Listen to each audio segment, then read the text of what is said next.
It's a very special day today because it has been 50 years since the EU Minister of Foreign Affairs had a meeting in the Gimnich, a city near Cologne, where the name it comes the name of this informal meeting. And actually we really appreciate this format because you know that diplomacy is about discussion, about dialogue, and when we can talk in a more informal way, it really helps. And so we have a certain range of topics, important topics on the agenda: Africa, Middle East, Ukraine and Turkey.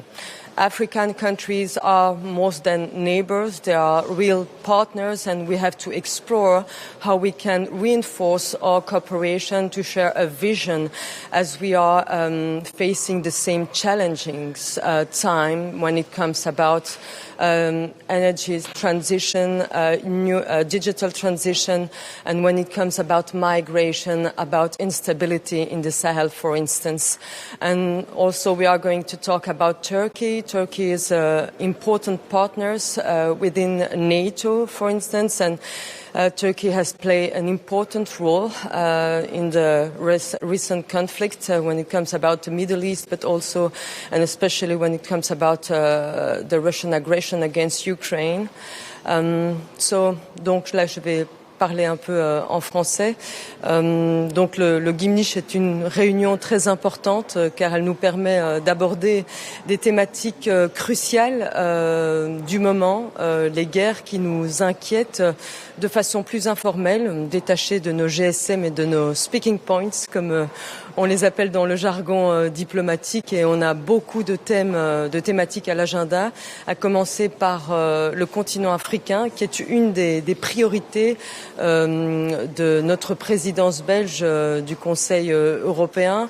Nous avons voulu placer l'Afrique à l'agenda parce que c'est plus qu'un partenaire aujourd'hui, c'est un partenaire essentiel dans finalement tous les défis que nous devons remporter, auxquels nous devons faire face aujourd'hui, que ce soit la transition numérique, que ce soit la nécessité de diversifier nos chaînes de production, que ce soit les matériaux rares, que ce soit l'instabilité, que ce soit la migration.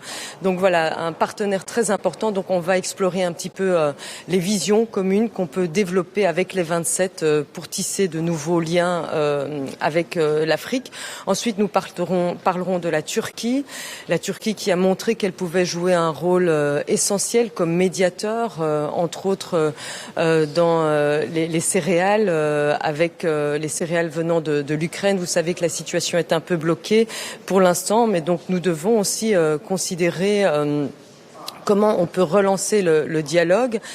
Et ensuite aussi, le Moyen-Orient, avec la situation humanitaire de plus en plus inquiétante à Gaza. Vous le savez, la position que nous défendons, c'est demander un cessez-le-feu immédiat, le respect de l'accès humanitaire et ensuite la libération, bien sûr, des otages et le retour à la table des négociations pour relancer le dialogue politique et arriver à une solution à deux États.